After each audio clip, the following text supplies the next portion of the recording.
Hi everyone, Paul Morbid here of Morbid Team Entertainment and Bolex Repair Philippines.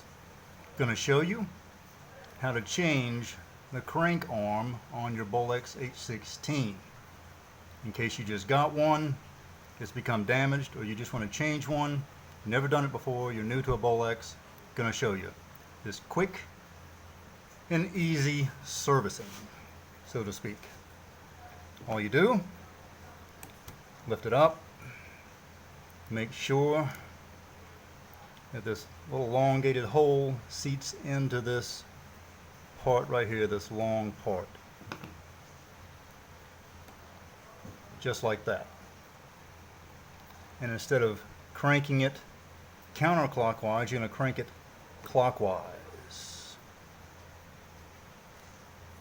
That way it's just going to come right off, just like that. And for those of you also who don't know, the handle does push in and retracts. So film students, if it looks a little short and it's too cumbersome for you to wind, pull it straight out. If you prefer it pushed in, then that's your preference. I had to have it pulled out. Next, you can take your new one and install it. And of course you turn it counterclockwise. Just like that. And that's it. That's all there is to it. And make sure that after you've wound the camera to film, you take the handle, this part here, the black knob, has a hole in it.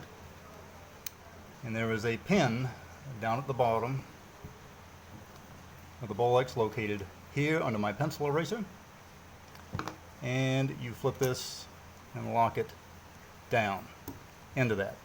This way, when you're filming, when you press the film button, the arm will be spinning around crazily.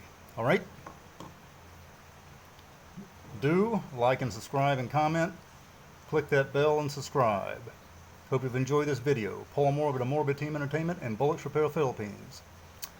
See ya!